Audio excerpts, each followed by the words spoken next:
All right, well, good afternoon, everybody. Welcome for those of you here in our office in Lake Mary, and welcome to those that are joining us from all over the U.S. We appreciate you taking the time. My name's Jason DeBono. I'm Vice President here at New View Trust Company.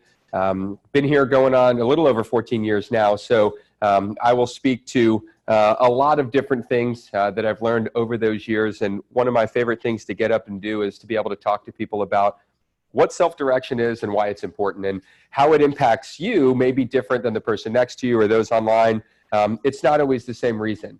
But ultimately, self-direction provides people the ability to use their retirement account to invest outside the stock market. And that's what we're going to spend the bulk of the time talking about today. If I look a little gimpy, it's because I bruised my heel. So forgive me for that. And I will do my best to stay in close proximity. But as we go through this today, if you have questions for those that are here live, certainly ask those. I'll repeat them for the audience joining us online, but I'll make sure those get answered. For those online, if you do have questions, there is a Q&A section on there. If you type those in, I'll see those up on the screen here, and I'll make sure that those get read aloud as well. So please ask questions. I can talk about this stuff for hours and hours and hours, but it's a lot more interactive and it's a lot more enjoyable, and you will get more out of it if you do ask questions. So without further ado, we will go ahead and get started. So the first thing that we put up is our disclaimer, and this is not your typical disclaimer. This is us helping you understand what we don't do, and this actually really helps you understand what we do. We are not attorneys, accountants, tax professionals, or financial advisors. We don't pretend to be. We don't in any way suggest that we are, right? We are non-fiduciary. That means that we have no interest in the decisions that you make. We are strictly passive third-party custodians of retirement accounts. So we are not to be relied on for tax, investment, or legal advice. We don't approve investments. We don't endorse investments. We don't suggest investments or offer investment advice of any kind. So we will answer the question of, hey, is this something I can do in my IRA? We will answer questions like that. But we will not answer the question of, is this a good investment? Should I do this? The second thing is, when it comes to IRS rules, there is some gray area. That means that there are transactions that the IRS has never defined whether they're permissible or non-permissible. And we'll tell you those types of things as well. So we know that, yes, if you want to buy real estate in an IRA, the IRS does allow that. But as you get into more complex or unique transactions, you're going to need to be the one in a self-directed account to understand that you're falling within the guidelines. The other reason we don't approve or endorse investments is we don't know what happens after the investment's made. And we can't be responsible to say, yes, this is a permissible investment today, when it may not be tomorrow if you choose to go live in the property, things that are outside of our purview or control. Does that make sense? So we don't put this up here because we want to absolve ourselves of any liability. We want you to understand with eyes wide open that a self-directed account is exactly that. It's self-directed. And if you're looking for someone to tell you what to do, how to do it, when to do it, we're not the right solution for you. If you believe in yourself that you can make good investment decisions and you don't want to be handcuffed to the stock market for all your retirement assets, we can be a great option for you to be able to go out and make those investments. How you doing? So what is a self-directed account? Well, the first thing is, it's the self and self-direction says it's something you choose. Now, in the world today, we've seen this change a lot. Now, I told you I've been doing this 14 years. 14 years ago, a self-directed account was pretty clear, right? And a lot of people knew what that was. In today's environment, if you go on to Charles Schwab or TD Ameritrade, guess what they all offer? Self-directed accounts, right? But when we use the term self-directed, we use it without confines. So if you go to Charles Schwab and open a self-directed account, the benefit is it is self-directed. You get the ability to choose your own investments. What's the drawback to a self-directed account at Schwab? What do you think the drawback is? What's Schwab going to let you buy? Stocks, bonds, mutual funds. So yes, it's self-directed. It reminds me of one of Henry Ford's greatest quotes. He says, you can buy the Model T in any color you'd like, as long as it's black, right? It's like saying, I'm going to give you choice, but you don't really have much choice. So it's saying you can pick as long as it's inside my list of menu choices. Self-direction in our world says you get to pick and you get to pick from the most unlimited set of menu choices. And we'll talk about what the IRS restricts, but beyond that, it's completely open-ended, right? So just don't be misled by the idea that a self-directed account at Charles Schwab is solving the problem. I think for some investors, it's a great solution if you know and understand the stock market, right? And you know and understand price-earning ratios and how companies work. That can be great. Pick your own stocks, pick your own bonds, pick your own mutual funds. But we don't cater to that type of individual. We're here to service the individual that says, I don't want to invest into stuff that's outside of my control. I want to invest into stuff I can see, touch, and feel. Real estate, private notes, mortgages, private companies, things that I know and understand. So self-direction simply says, you get to choose, and self-direction with a third-party custodian like NewView says, you get to choose without limitations, right? That's the key differentiator there. So what are the benefits? Why do people self-direct? So the first one is diversification. Right? Diversification says you are not tied to one asset class, right? So if you've gone on, I don't know how many of you guys go look, but I do go on and look at the Yahoo Finance page every day, right? I get some decent news. I keep a moderate understanding. But there's one thing I've noticed, no matter what day you go on, is always the same. Either all the indexes are red or all the indexes are green, right? Do you ever go on there and the Dow's up 300 and the NASDAQ's down 100? No, all boats rise in a rising tide and they all fall in a falling tide. So from a diversity standpoint, if I go put money into biotech and I put some money into healthcare and I put some money into retail, and even though that's what they call diversification, am I really diversified? When the market has a good day, they all seem to be up, and when the market has a bad day, they all seem to be down. That isn't real diversification. At the end of the day, they're still stocks, and stocks go up and go down generally together, right? So what we talk about is diversification is what people refer to as non-correlating assets, meaning if the market has a bad day, real estate isn't going to go up or go down as a result, right? That's a non-correlating asset. They're unrelated to each other, right? If I invest into my friend's business, that's non-correlating to real estate, meaning if real estate prices go up, unless that business is real estate, they're non-correlating, right? That's what diversification is. It says that I can invest into different asset classes where one going up doesn't impact the other. And that's what true self-direction offers. Excuse me. So if you're looking for diversification, excuse me, don't be misled by the idea that buying different stocks and bonds means you're diversified, right? The idea of diversification says, I'm buying assets that aren't tied to each other. The second thing we see is tax savings. Now, understand no matter what you buy in your IRA, there are tax benefits, all right? This is the true, sorry guys, this is true whether you buy real estate, whether you buy stocks and bonds or anything. There are still the same tax benefits of an IRA. But the reason that we talk about tax savings is because you may be making these investments with your personal money and paying tax on them. So an IRA is not giving you any, a self-directed account at NewView is giving you no additional tax benefit than a self-directed account at Schwab, because the tax benefits are at the IRA level, not the asset level. But the reason we talk about this being a big tax play is if you're buying real estate and being successful and you're paying lots of tax by doing it personally, buying it in the IRA can alleviate or eliminate that tax and generate the returns that you want, that you're accustomed to from real estate. And then the knowledge. This is the thing I see the most. At the end of the day, when I say I don't care what you buy, that may sound dismissive, but it's not my job to care, right? It's a self-directed account. My job is to provide efficient custody of your account and let you go do what you think is best for you. But if you ask me what I think the best part about my job is and what we do as a company, is that we let people invest in what they know and understand. If you know and understand the stock market, and I'll ask just the people in the room, and those online can think this through too. How many people in here know more about stocks and bonds from an investment standpoint than they do about real estate? So I just proved a couple points at once, right? Number one is you're investing where you don't have much knowledge. Does that make sense? You're relying on what?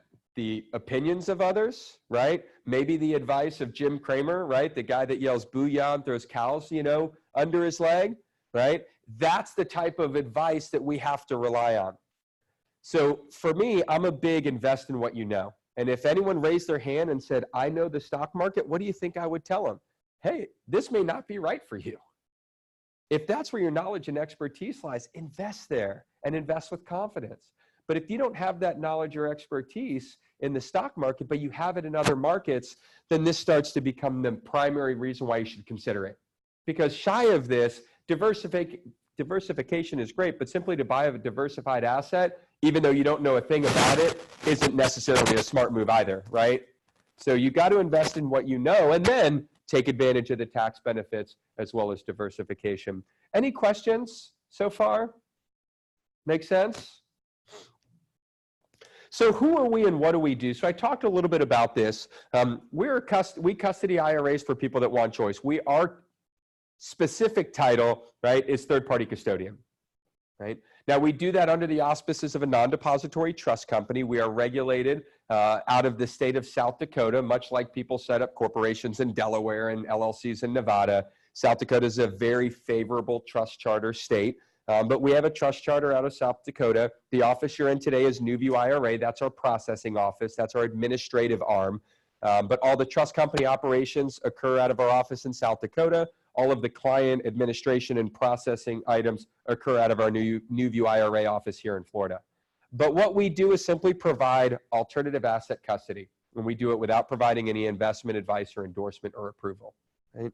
We custody now going over $1.3 billion of assets. So that means people have trusted us with assets totaling over $1 billion, and we provide the same custody for those accounts as we do for $1 million accounts or $2,000 accounts. At the end of the day, custody is the same.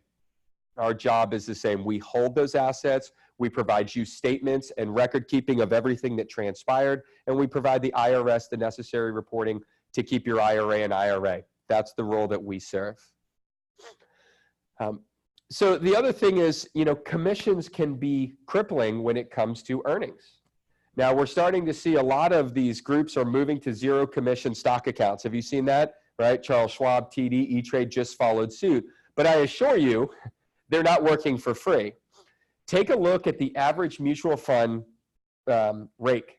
So if you were to go in and look, and nobody looks at the prospectus, but if you do, go look at your prospectus, you'd be amazed how much money is being taken right off the top in management fees that are paid back out to the Fidelities and Schwabs of the world. They're making their money somewhere, right? I always give the example, it's like going in and thinking you got a great deal because you got a steak for free. But if your water's $40, it's no better deal than buying the steak for $40, right? So don't be misled because what you think didn't come with a cost automatically assumes there's no cost, right? So just be mindful of that. Some advisors do have clients that self-direct their accounts, but for most advisors, that's not their job, right? And it makes perfectly good sense. The power of compound interest. Now, this is the part that I think is really incredible and important because I think you'll be amazed when we talk about this number. So this suggests that if you take $1 and you double it 20 times, and in this side, you're paying an effective tax rate of 25%. That means you had $1, you doubled it, you have $2, you pay 25% on the dollar of earnings, right? Now you have $1.75. Everyone with me?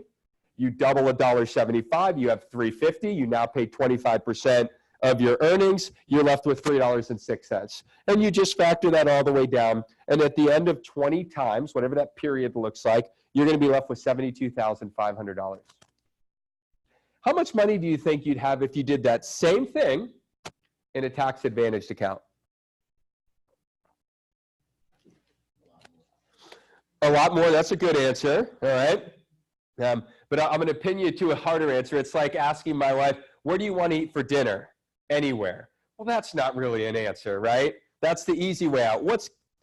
Give me something. Give me a number. What's higher than that you think's realistic? No tax. No tax at all.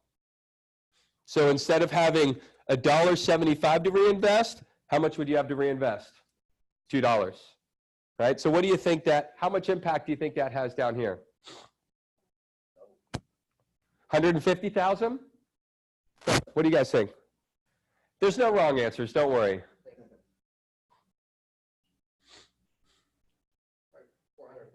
400,000, right? Who thinks higher than 400,000? Who thinks lower than 400,000? Who doesn't think? Guys, I can see who has their hand up, guys. All right. $1 million. How many people think $1 million? You guys are changing these answers. I like this. How many people think higher than $1 million? How many think lower than $1 million? I love what everyone's doing, and I'm sure those joining us online are going like 2, 4, 8, 16. I've done this a million times. I actually put this together. I can get to about here to where it starts to get to be a challenge. It is over $1 million, right? Now, let me put this into perspective. There are everyone assumes that investing is all about return, and I would absolutely agree, right? That's a very important consideration.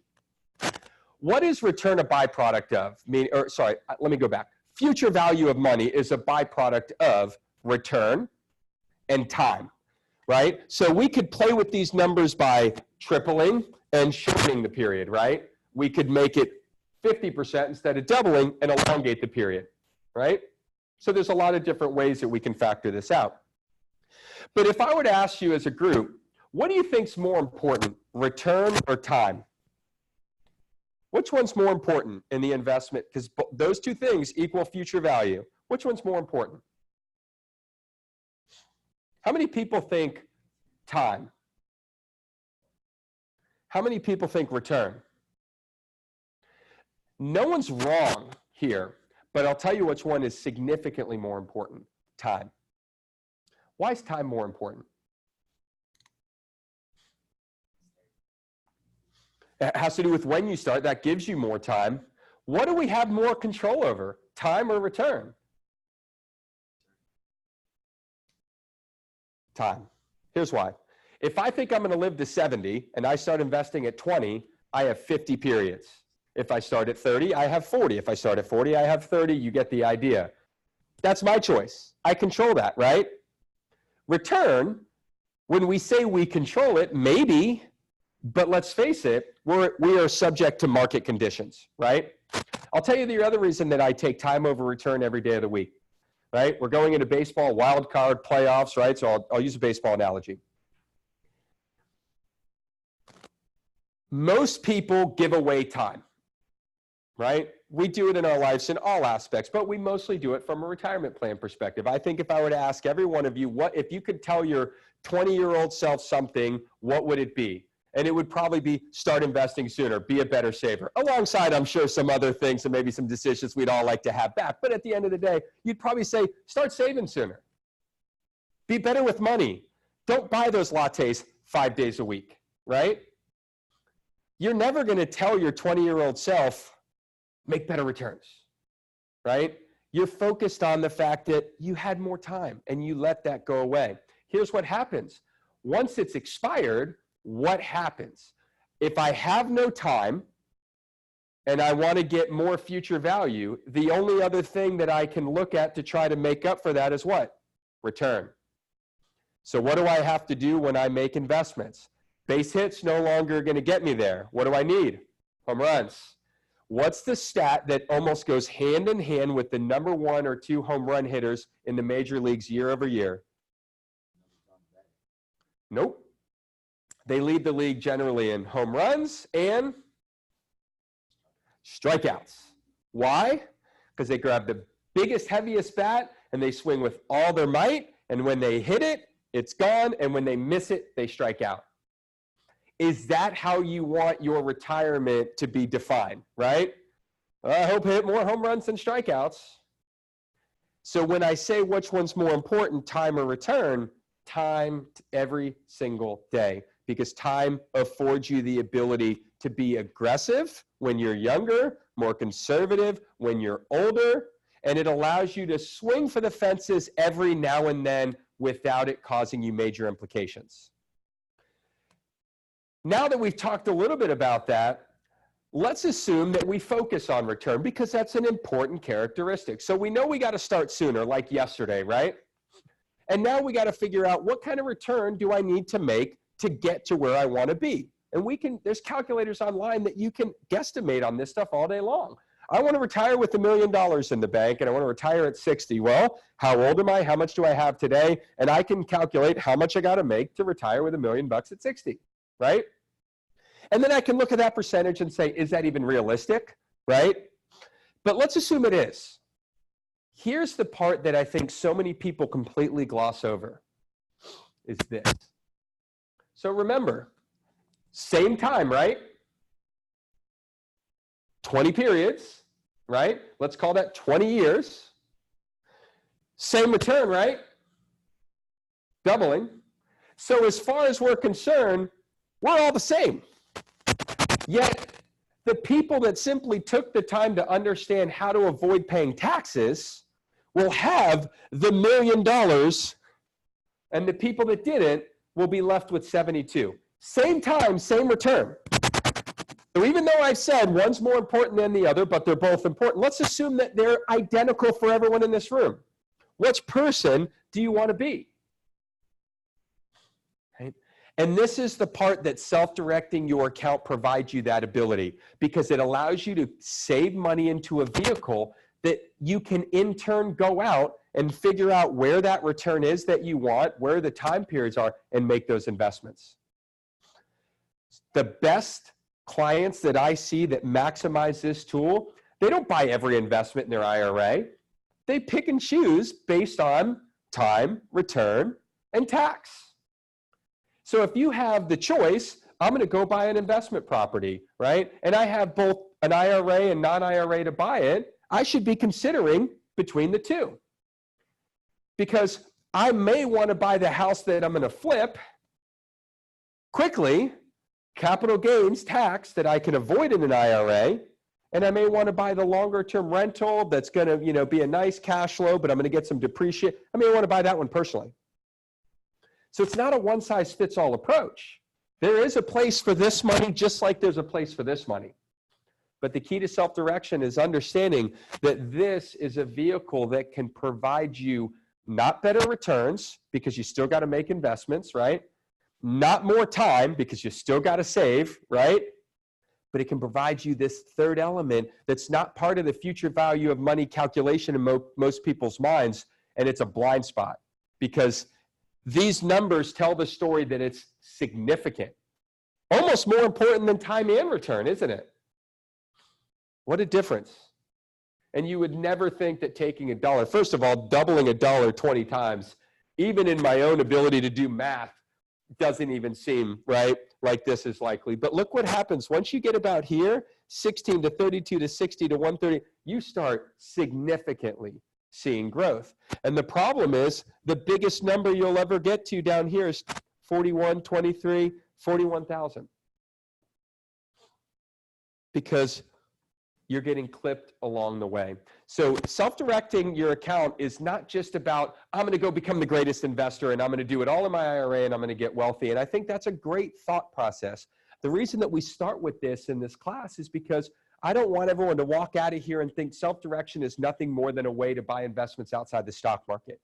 Self-direction is a way to use tax-advantaged money to buy investments outside the stock market. And if you don't understand it at both ends, you're not going to get the most value out of the tool. Make sense? Any questions on any of that?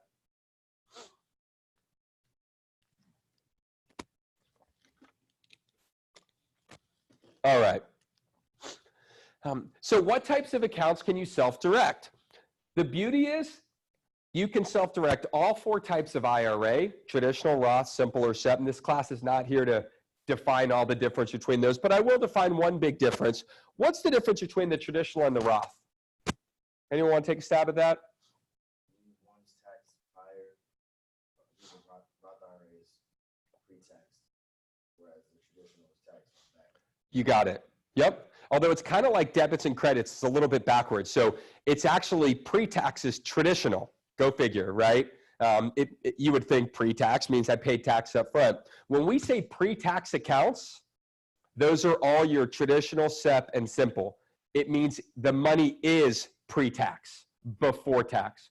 Roth is considered after-tax money. That means you paid tax up front. So I'm going to go back to this slide. If I was going to do this, right, and let's all agree, this is probably not realistic, but wishful thinking, right? But let's assume this was going to happen. What type of account do you think I would want to have in this scenario? A traditional IRA or a Roth IRA? A Roth. Because the Roth says I pay tax on the way in. What would I have had to pay tax on? $1. And how much money would I have had tax-free? $1 million. Is that a decent deal? Even at like 99% tax, I think we'd all jump all over that, right? Even at 100% tax, even at a 2,000% tax. The idea is that when you have big returns, the Roth starts to look more attractive. But if you're going to have base hit returns over long periods of time, the traditional may actually be the better approach. There's no right or wrong answer, but you should be considering that every time you add money and every year, because your tax basis changes year over year. If you have money in any pre-tax account, you can make a decision to move it to a Roth. You got to pay the tax at that time at your current tax rate, but from that day forward, it will grow tax-free. Pretty cool deal. HSAs and ESAs. Now, I guess today's a good example of HSAs because here I am gimping around the front of the room. So an HSA is a tool that allows you to save for health expenses if you have a high deductible health plan. Here's what's really cool about HSAs. They can be self-directed. So I have an HSA that I own private loans in. I invest. That's the return. So if I do need to go to the doctor for the stupid foot injury that I'm dealing with, and let's say the doctor bills $200, I can go to my HSA and take $200 out and not pay any tax on that. However, I won't do that. I will take that $200 receipt, I will scan it, and I will save it, and I will wait as long as I financially can to go get my $200. Because if I take $200 out of my HSA and I move it to my personal account, it becomes, I just took it from that kind of money and made it that kind of money. And I think we'd all agree, we want as much money over there. And that's the beauty of HSAs. I'm not required at the time of expense to move it over. So I could leave that $200 in there for a year, 2 years, 5 years, 10 years. That $200 could become $2,000.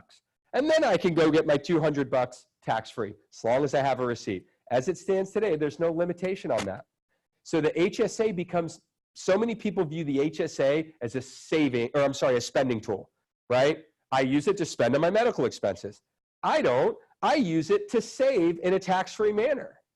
And if I have medical expenses, that warrant me going and getting the money out, I will take it out. But if I have a $200 expense, at the doctor, and I don't need the $200, or I can find a way to make do without it, I'm better off leaving it in that bucket than this one.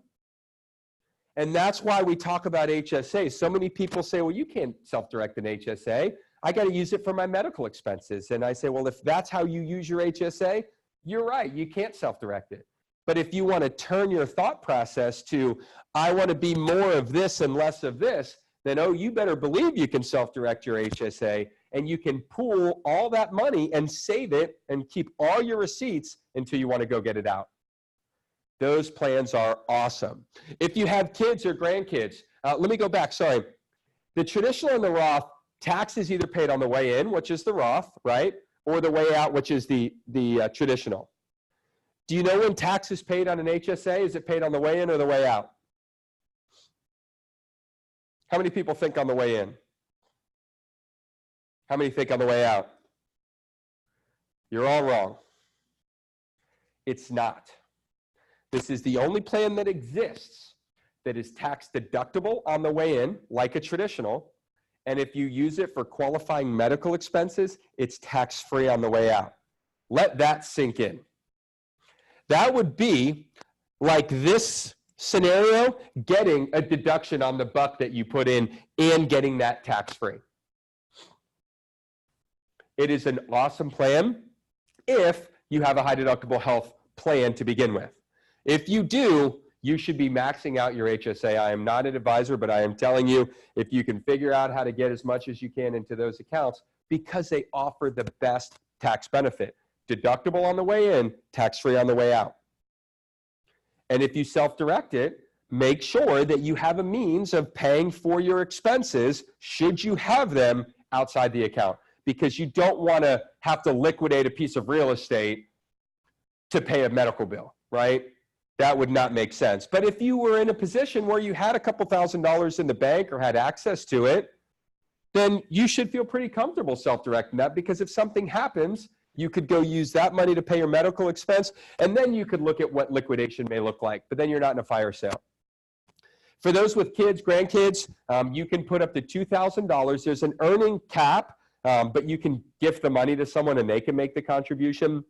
Educational savings accounts basically allow a minor to collect $2,000 into the account, and it can be used for qualifying educational expenses. And the money comes out tax-free. This is more like a Roth. There is no tax benefit to put the money in, but it's completely tax-free on the way out. This account can be self-directed. So to give you perspective, right, I have an HSA, I have an 8-year-old who we have an ESA for, and I have a 401k that I self-direct.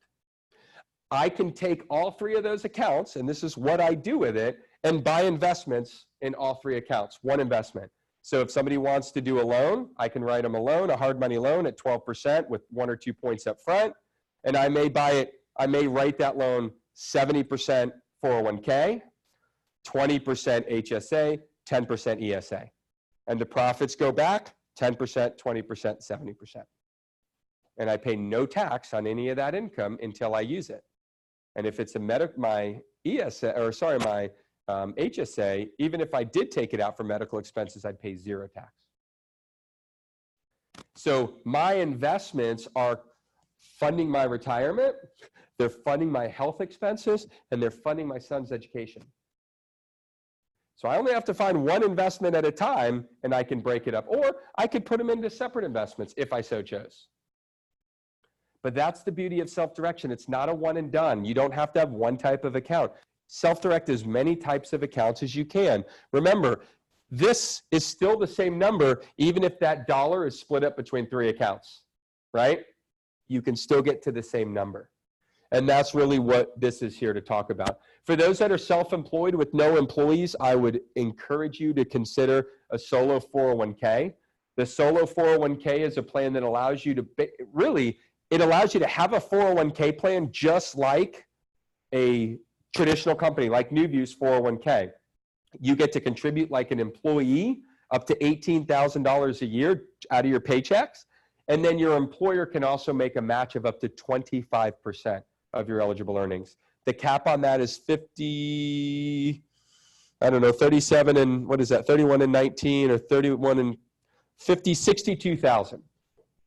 You can sock a lot of money away annually. And that account can be fully self-directed. Okay? So you could take that money and go out and buy investments right through that plan. So you get all the luxuries of a 401k without having to have an employer, right? Because you're self-employed, and without all the headaches that, like, we have a 401k plan. It's awesome, but we have 47 employees covered under it, and it's a lot of work to maintain. There's a lot of requirements. And when you have no employees, the government, the IRS says, well, if you have no employees, we don't need to babysit the plan. What, are you going to mistreat yourself? So it is an awesome plan. I would encourage you strongly to talk to one of our team members about it, because there is no better plan if you qualify as far as saving for retirement. Right? So what do people do? What are the choices that you have? Now remember, we're going to talk about, it's pretty infinite, right? But the choices that you have, and this is a list of the most common things our clients are doing: real estate, mortgages and notes, private stocks. So if your friend's starting a lawn care business, a restaurant, you'd be amazed. If you ate in a restaurant that's decent sized in town, we probably have clients, that's not a public, we probably have clients that are invested into it. Places that you go, businesses that you may be familiar, a lot of private companies sell stock. They just don't sell it on the Dow Jones. They sell it privately. Most community bank stocks, go into any bank that's not a big bank, it's a local community bank. We have clients that own stock in those banks. It's private stock. You want to invest in your friend's lawn care business. That's a choice that you have. You can't invest in your own business. It has to be passive. Partnerships, debentures, LLCs. We see LLCs as a way, maybe 4 or 5 of us wanted to pool together and go buy a house. We could pool that to an LLC and the LLC could buy the house. We see all kinds of different things. And then precious metals. Questions? Remember, this is not an exhaustive list. This is just the most common things our clients do. So let's look at it the other way. Whether you have kids or nieces or nephews or have ever been around kids, I didn't really understand this until Tyler, my son, was a toddler. And I finally, and I've been doing this 14 years, so for the first probably 8 years, I never understood why the IRS provided the rules in the form of what you can't do. It never made sense to me. That seems crazy, right? And then I realized once you become a parent, that's exactly what you do. You parent against what you can't do, right? Don't touch that. Don't eat that. Don't walk into that. Get over it. All the things that we say are all things because we hope that if I say, don't touch that, that the child understands it's not just don't touch that, it's don't touch anything that would resemble that, right? Don't talk back. It doesn't mean don't talk back right now. It means don't talk back to anyone, right? So it makes it a little easier because I can't walk behind him and say, you can sit there, and you can sit there, and you can sit there, and you can touch that, and you can eat that. It would be exhausting. And it's exactly how the IRS provides feedback to us, is the IRS does not say, this is what you can do in your IRA, because it would be impossible for them to define it. So instead, they simply go back and say, here's what you cannot do. You cannot buy life insurance, and you cannot buy collectibles. Pretty straightforward. No life insurance, no collectibles. That's rule number 1. There's only 2 rules. Rule number 2 says you cannot deal with disqualified parties. This is the rule that is the one that does take some understanding of, but think of it from this perspective. And I'll get to these questions here in just one second.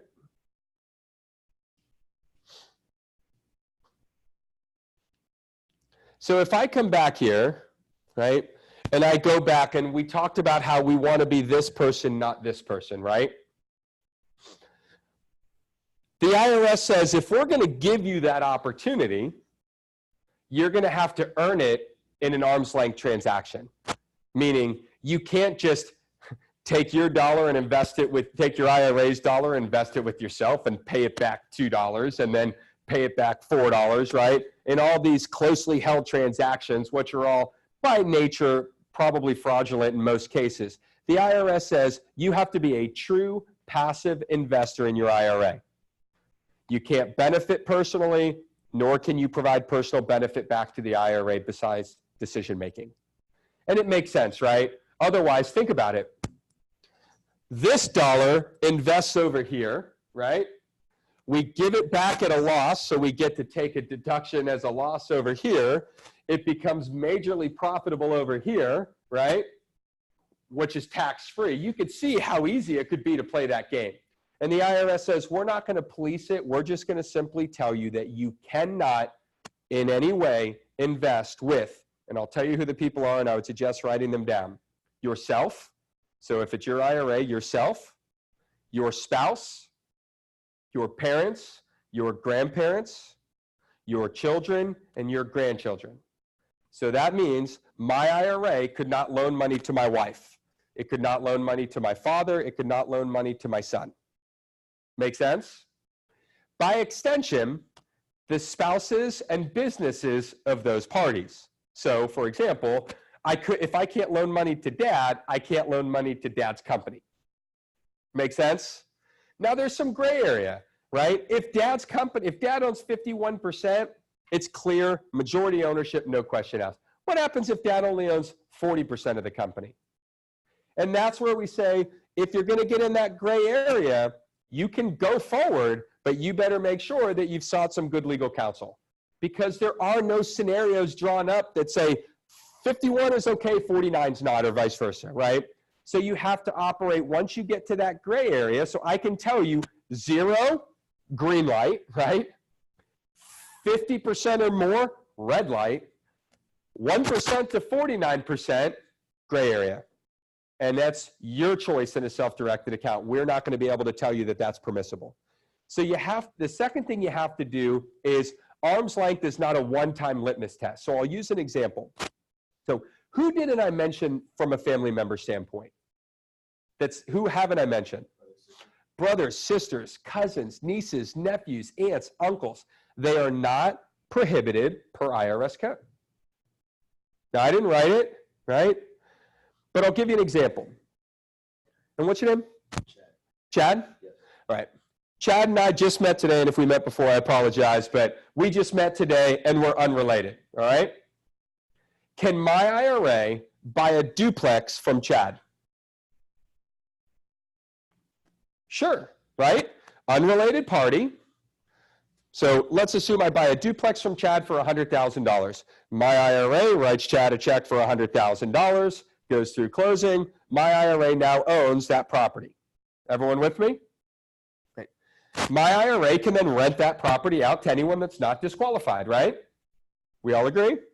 Right. So I choose to rent out half, right, to Jeanette, right? I just met Jeanette today. She's going to pay my IRA $1,000 a month to rent out one side of the duplex. So far, so good? Who does that $1,000 in rent go to? The IRA. And how much tax do I have to pay on that? 0, right? Completely arm's length, no issues there. And let's assume that I'm going to rent out the other side of that duplex, and I'm going to rent it to my brother. Can I do that? Yes, because my brother is not considered a disqualified party. However, how much should I rent that duplex for? $1,000. Unless I could prove that there was something different, I can't treat my brother differently, right? Has to be arm's length. So let's assume my brother pays $1,000. Is there any issue there? No. And this is where I'm driving home a couple things. Number one, you have to understand market rates. And I created the market rate by renting out half to Jeanette, right? So I couldn't rent it to my brother at $700. Even though he's not disqualified, the IRS could still come in and say, hey, that's not arm's length. You're hooking your brother up inside your IRA. Or vice versa, you're charging too much to tuck money in tax-free. You get the idea. The second point I want to make there is that arm's length is not a one-time checkbox. So under that premise, right, I could say, I'm good to go, right? Never going to have an issue with the IRS. And the answer is, as long as I treat it in an ongoing basis in an arm's length manner. So what happens if 6 months down the road, Jeanette stops paying? What am I going to do, or my IRA going to do? What's my IRA going to do? Sorry, Jeanette, but we had an agreement. You didn't honor that agreement, and I'm going to evict you, right? What happens 6 months later when my brother stops paying? Eviction. And this is the part that I want to make sure you understand. If you are going to do business with people that are close family members but not disqualified, you better be prepared to keep it arm's length in good times and in bad.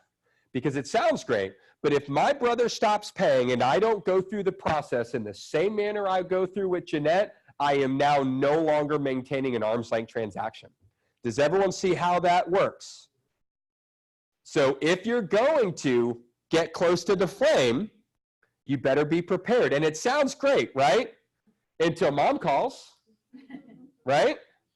So understand that the IRS requires that your investments be at an arm's length.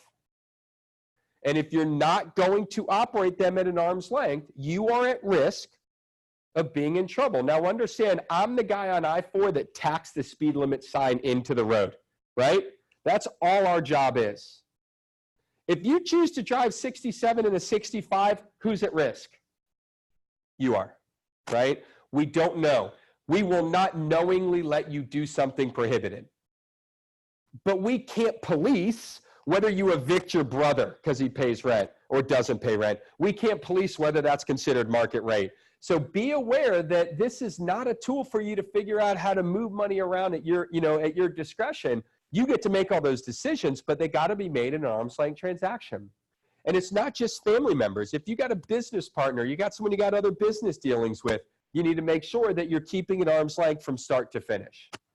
Any questions on that? So I've got some questions online I'm going to go ahead and read out. So one of the questions, not really a question, it's a statement, and it says, what about the 35% UBIT tax? Hard to get ahead giving that money away. So thank you for that. It's an interesting question or statement, but I'm going to pick it apart for just a second. UBIT tax is a tax to your IRA. So we're going into the advanced class for just a second, right? But it only applies if you go out and take on financing to buy real estate, right? It's a general rule. It may also apply if you invest into a non-tax-paying business. They may clip your IRA. And the reason for that is if I go invest into Microsoft, Microsoft is a tax-paying, in my IRA, Microsoft is a tax-paying business. They pay tax on the profits. So they're not going to tax my IRA because they already got their business tax. But if I invest into a private Microsoft-like company that doesn't pay tax, they're an LLC or a partnership, then the IRS says, hey, you got business profits that don't get to go into the IRA tax-free. And they can come after the IRA for that tax. It's not double taxation, nor is it a bad thing. Microsoft pays it, and I get less money. I invest into a company that doesn't pay it, I get more money, and then I pay the tax. So if the company I invest into is a C Corp and pays its own tax, then this UBIT doesn't apply to me. Same thing with my duplex example. If I write you a $100,000 check, Chad, and pay cash for it, there's no financing. UBIT doesn't apply. So I appreciate this statement, but understand its application is a choice. You have to go out and buy something with leverage for it to apply. The idea of giving away 35% tax, if we call giving away taxes, we would never make any investments with personal money. Tax is the cost of doing business. So you have to decide if you're going to go make an investment to either pay cash for it and not pay UBIT, or leverage it and get the power of leverage, but understand that part of that's going to come out in the form of a tax. You wouldn't do it to make less money. You would do it to make what? More money, all right? So like I said, I appreciate the sentiment, but understand that UBIT is not by design in an IRA, it's by choice. And if that helps you get to doubling sooner, even though you're paying 35%, but it increases your return significantly, it may be worth it. If you don't think it's worth it, don't leverage, right? Just a choice. Question number 2, what are the advantages of a Roth IRA versus SEP? So I'm going to go ahead and change SEP to pre-tax account. That would include traditional, SEP, and simple. That means that you pay the tax when you withdraw it, whereas a Roth means you pay the tax up front. The accounts work the same way as far as how you invest. The SEP, however, has a higher contribution limit.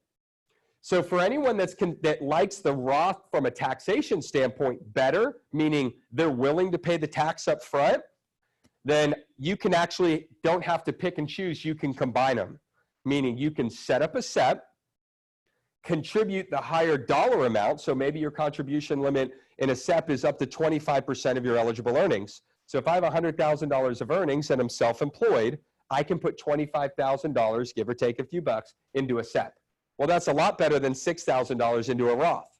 But here's the beauty. I don't have to pick one or the other. I can put the $25,000 into my SEP and turn around the next day and convert it to a Roth.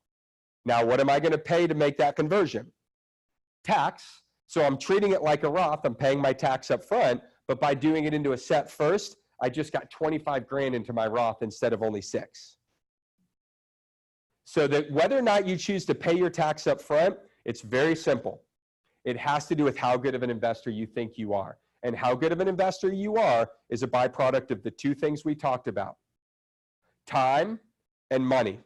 The more you have, or return, sorry, the more you have of both of those, the more attractive the Roth. The less, so it's like paying on the seed or the crop. Well, if it's a big crop, I want to pay on the seed. If it's an okay crop, I may be better off saving the tax, reinvesting the tax savings, and putting it to work. The one part that I will say, and this is a protect you from you, if you were to truly take what you saved, so if you put 10 grand away pre-tax and you save 20%, if you were to take that 2 grand and also invest that alongside it, so you're investing 12 instead of 10, everyone with me? Then in most cases, pre-tax is probably better. But no one actually does that. It's 10 grand either way, right? I may save 2 grand, but I'm not going to invest it. So you want to make sure that you are thinking through that process. So a little bit of protect you from you. The reason I like the Roth is because I'm paying it while I'm working. And yeah, maybe it's $1 extra this year, and maybe I save $1, you know, and maybe if I average 8% return, the Roth was better, and maybe at 7.5, who knows? I don't want to say who cares, but at the end of a long enough period of time, I'm going to bet on a Roth because the part that I have the most control over, which is time, is way in my favor. But I see a lot of people that use Roths on an as-needed basis. So they may use traditional because the tax incentive's good, they're good saving, right? They have higher incomes. But if they're going to go make an investment that they think is going to have a quick return that's going to be great, so I'm going to go put that $100,000 duplex, I know that's way under market. I'm stealing this property, you know, you're selling it as a fire sale or whatever. I know I can flip that in a year for 200. I may convert 100, even if it's not in my best tax interest, because I want to own that piece of real estate in my Roth so that a year later when I sell it for 200, all that's tax-free. So that's the beauty, is this isn't like a solve all the problem day one and figure that decision's yours forever. You can make that Roth decision as you go. The thing that I like about the SEP versus the traditional is I'm always a fan of saving more money. The first decision should be, how do I save as much money? The second decision is, how do I make sure my tax benefit? And I'm going to go back to this slide. Oop. I don't know if I can, sorry. Because even though we're talking about from a tax benefit, don't forget, they each started with $1. What if I was a better saver and started with $2? How much is that going to be? So I know we're talking about lots of different things, but I want you to understand saving more money is the first priority. Saving it in the most tax-advantaged manner is the second. And then picking and choosing the investments that you believe will generate the best return is step 3 of the process, right? Oop, I'm going to go back now if that's okay. The next one is, what are the advantages of the Roth versus solo 401k? I think we could spend lots of time on this. I think probably the same reason for the SEP. The Roth, solo 401k has a higher contribution eligibility than the SEP because you get to contribute as an employee and an employer, whereas a SEP is just employer, right? So if you're interested in that, take a look. The other benefit of the 401k is you can put the $18,000 employee deferral in as a Roth. What's the max that one can out away for the max out away for the HSA and can buy real estate? As far as maxing out your HSA, there's a contribution limit. I think it's $3,400 and $7,000, $3,500 and $7,000. There's no way to get more money into those. A lot of times our HSA clients are buying in real estate alongside a bigger account, right? We refer to it as a bolt-on. So you have an IRA with the bulk of the money, and then your HSA, right, you're investing alongside it. All right, as far as how much will you pay moving money, if you move money from a pre-tax account to a Roth, you're going to pay tax at your rate for the tax year against the amount that you move. So if you're in the 20% tax bracket and you convert $25,000, you're going to pay $5,000 of tax, 20% of the $25,000. Make sense? All right, can you close those out? I think I got them all. And I may have missed one, but I'll get to it here in just a second. All right. So what can you do in the account when we talk about real estate? Well, there's a tremendous amount of things. Rental real estate, fix and flips, wholesales, tax deeds, tax liens, notes, private lending, multifamily syndication, REITs. There's lots of deals that go on all around town that are real estate deals. If you were to drive around in apartment complexes, a lot of apartment complexes are owned by syndicates, meaning lots of individual investors. We have clients that invest in all kinds of those. Publix plazas, Publix doesn't own any of their real estate. So if you drive and you see a big Publix plaza, a lot of those are built, right, by syndicators. Dollar Generals, they don't own their own stuff. They lease the building and the land. And there's groups that put together those deals and people build them, right? There's all kinds of stuff, whether it be individual real estate or stuff that, that is bought through a group. You know, how do you find, you know, investments? So remember, we're not going to tell you what to do. Some of you may already be in a position to either know of investments or are familiar with investments, or maybe you're already investing in these types of assets. You're just here to figure out how to do them in your IRA. Local investment groups. If you're not part of an investment club, I would encourage you to take a look at those. There are companies that actually go and find the real estate, fix it up, and then sell it as a rental. They put someone in there and sell it as a rental. There's companies that do that. You can Google turnkey real estate and find companies like that. We host client events, right? You can network at those. There are companies that broker out private loans. It's probably 80% of what I do in my own retirement account for the last 13 years. And I do all of those through a note broker, someone that finds people that need private money, and I buy the loans from them. There's a tremendous amount of resources out there. Never stop educating yourself. We talked about disqualified parties. Don't walk out of this room if you think self-direction is right without knowing that inside and out, right? And it's pretty simple and straightforward. If you avoid them, you're going to be fine, right? If you want to get close to the flame, just remember, you may not be doing 100 in a 65, but you're going over 65.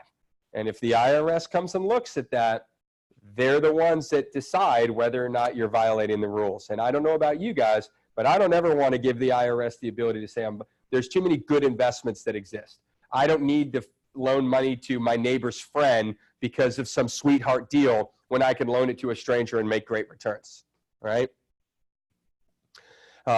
You cannot sell, buy, lease, furnish goods and services, or provide any services between any of those parties, right? And they use that as kind of a catch-all. So that means you can't live in the property, you can't stay in the property. This is not meant for you to go buy a vacation home and then go stay there a couple weeks a year. The IRS says if it's an investment, you're hands off, right? If you're going to be dealing with it, then it's not an investment. They're not saying you can't buy it. You can go buy that vacation home. They're saying if you want to get the tax-free growth, you can't buy it in an IRA, right? IRA LLCs, so in the event that you wanted to manage the IRA a little bit closer, meaning be able to write checks and other things, there may be an opportunity for you, depending on what you're doing, to set up an LLC for your IRA. So you'd still need a custodian like NewView. You'd still have to set up your IRA with us, but you could direct that IRA into an LLC, and then the LLC can go make the investments. All the rules still apply. We don't really see people do this if they're buying one or two investments. This is more for very active clients. It just gives them a little quicker access to the funds as a process. Will you scroll up a second? I missed one of these questions earlier here. It says, if I buy a house to rent from IRA and put 50 down, can I get a loan for the other 50% without being prohibited? The answer is yes, you can obtain a loan. Remember I said UBIT will apply, if that UBIT will apply if you get a loan. In order to get a loan in an IRA, it must be non-recourse. Non-recourse means that there's no personal pledge by the IRA owner to repay the loan. There are banks out there that will write these loans all day long. Typical down payment is 30 to 50%, and this doesn't show up on your credit report because it's not your loan. It's your IRA's, right? IRA collects the income, IRA pays the mortgage, right? When you do that, you get the benefit of leverage, but don't forget, some of your income is going to be taxed at UBIT rates, because the IRS says 50% of the money came from the IRA, so 50% of the profits we won't tax. But 50% of the earnings came from bank money, non-IRA money, so we're going to tax 50% of the profits, if that makes sense. If I invest in a startup and the startup fails, what and how do you report to the IRS? So as long as the startup, again, needs to be arm's length, meaning not your own startup, right? If it fails, you fill out a worthless asset form for us. We notify the IRS that you took out an asset worth $1. And that basically provides basis. You don't have to report to the IRS anything specifically other than on your tax return to say, yes, I declare this to be worthless. This dollar represents that. And the reason that we do that, and that's the industry standard, is because if that investment generates money at some point, you now have a basis on your tax return for it and a declaration that it was worthless.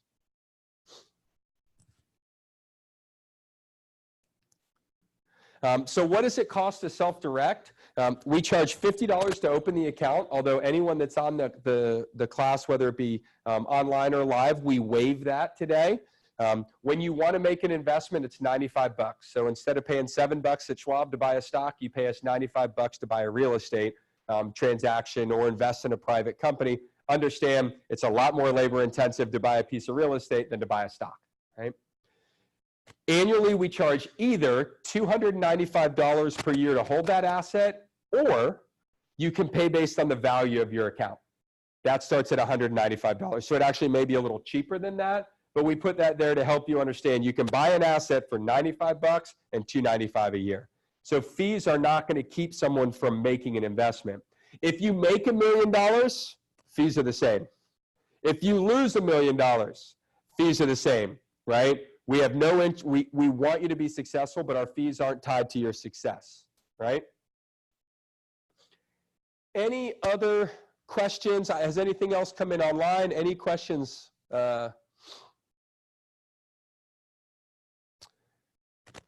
All right, so if you buy a rental property in an IRA with a 50% loan and 50% IRA, when you collect the rent, say rent is $1,000, do you pay the IRA account $500 and $500 to the LLC? All right, so the first thing is I'm a little confused by the question, but I'll answer it in this terms.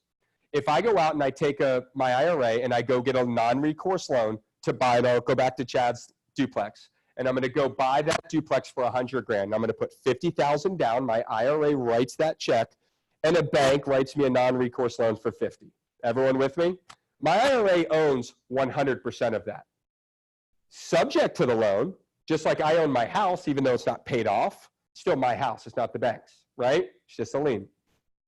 So when I rent that out, and I rent it out for $1,000, where does that $1,000 rent go to? The IRA. And then what does the IRA pay out of that $1,000? The mortgage payment.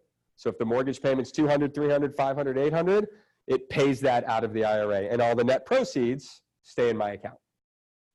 Right? Make sense? Other questions? And if something else popped up, Grace, let me know if. To initiate and invest in a startup, say $1 million, how and will you report that to the IRS? Same thing. We don't report any investments to the IRS. So we're not on the investment side. We report two things to the IRS annually. We report any distributions that are taken, whether they're taxable or not. We tell the IRS that a client has taken money out. That is not the same as investing. That means you physically took money out of the account, a distribution. We report that on a 1099-R, and we submit those to both you and the IRS every January for the previous year. The second thing that we do is we report to the IRS via Form 5498 every May. 5498 is for the previous year, and a 5498 provides the IRS with a few things. Number one, any contributions or rollover contributions. So if you put $5 grand into your Roth that year, we put on there that you put $5 grand into that Roth, right? The other thing that we report is the fair market value as of 12/31 of that year. So if this is a 2018 reporting, we would put the value as of 12/31. Then there are check boxes that for us, and there's codes, you can look this form up on the internet, there are codes that provide the types of assets held in the account. public securities, real estate, closely held enterprises, that sort of thing.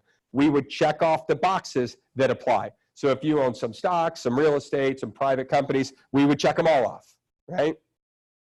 But we do not say you invested in this startup, in that private company, and that real estate. We just simply say, this account is worth $500,000 as of 12/31 of the previous year based on the fair market value reported to us, and it's comprised of these types of assets.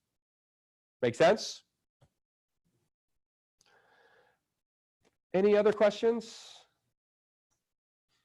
Well, thank you guys so much for joining us today.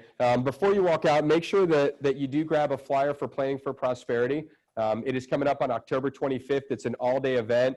It is absolutely spectacular, and it's cheap at $30, $40, I think, to attend. But we have about 20% of it is a little bit more specific. And then we bring in speakers from all over the US that fly in and share different investment strategies and topics, the stuff that we, number one, aren't smart enough to talk about, but two, aren't allowed to talk about. And so we try to create that environment. There'll be a few hundred people there. We've got 4 or 5 speakers, 3 or 4 panels, a couple of client success stories. So it's a great event. If you do open an account, you do get a free ticket to the event. So just something else to be thinking about as well. But there's flyers in the back for those online. If you go onto our website, you can see the Planning for Prosperity information there. I'd encourage you guys to take a look, and if your schedule permits, to join us for that. So any other questions before we wrap up? Well, we've got a few gentlemen from our business development team in the back, so if you guys have any questions, I'll stick around for about 10 minutes. I have another presentation I need to get on the road to, but they're happy to sit and chat if you want to talk about some things that are more personal that aren't quite set for a group setting. So other questions? Awesome. Thank you guys very much. And thank you for those of you that joined us online today.